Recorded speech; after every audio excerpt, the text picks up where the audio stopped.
पूरा गांव छोटी सी जगह थी। हर तरफ घना जंगल और पुरानी कहानियों का बस्ता।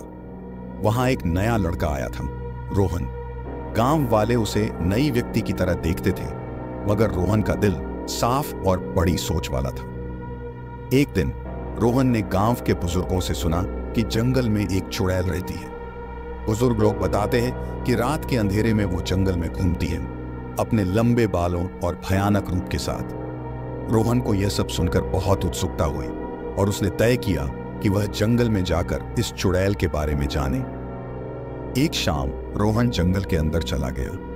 पहले तो सब कुछ शांत था, लेकिन कुछ दूर जाने के बाद उसने एक औरत को देखा। उस औरत का रूप बहुत ही सुंदर था और उसके लंबे काले बाल उसकी पहचान थे। ये देखकर रोहन को बिल्कुल भी डर नहीं लगा, लेकिन एक अजीब सी कशिश महसूस हुई। उस औरत ने अपना नाम रानी बताया और कहा कि वह एक वक्त पर इंसान थी, लेकिन उसके प्रेमी ने धोखा दिया था और उस पर एक भयानक श्राप लग गया था। अब वो एक चुड़ैल बन गई थी और जंगल में भटक रही थी। रोहन हर रोज जंगल जाने लगा और रानी से मिलने लगा। दोनों के बीच बातें होने लगीं और धीरे धीरे एक दूसरे के करीब आ गए। रोहन को रानी की कहानी सुनकर बहुत दुख हुआ और उसने सोचा कि वह रानी की मदद करेगा।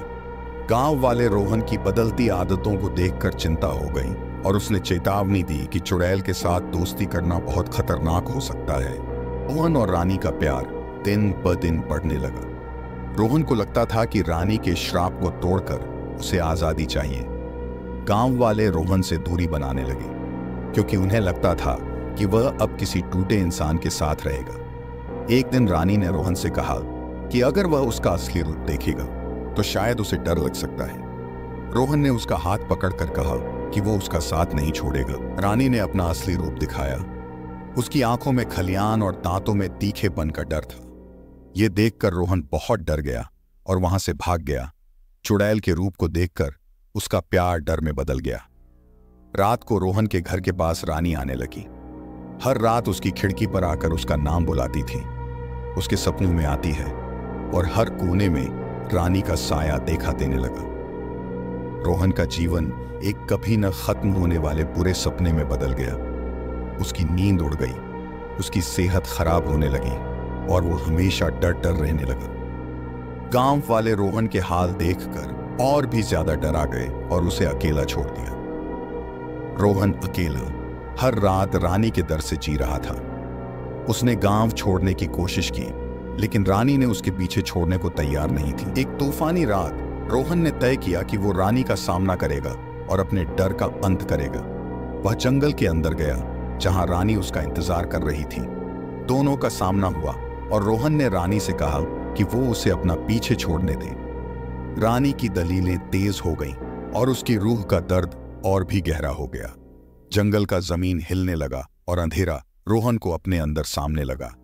रोहन का राज उस जंगल में दबे रह गया और वो हमेशा के लिए गायब हो गया। गांव वाले अगले दिन रोहन को ढूंढने निकले, लेकिन उन्हें कुछ नहीं मिला। उसका घर सुनसान था और उसके सामान बिखरे हुए थे, जैसे वो जल्दी में गया हो। गांव वाले और भी ज्यादा डर गए और जंगल को पूरी तरह छोड़ दिया। रानी अब जंगल में और भी दुख भरी चुड़ैल बन गई थी। उसके दर्द भरी चीखें जंगल में गूंजती रहती थी। गांव वाले इस कहानी को सुन सुनकर और भी ज्यादा डरते थे और जंगल के पास जाने से कतराते थे। रोहन का प्यार और उसका दर्द अब एक कहानी बन गया था, जो लोगों को जंगल की भयानक सच्चाई याद दिलाती थी।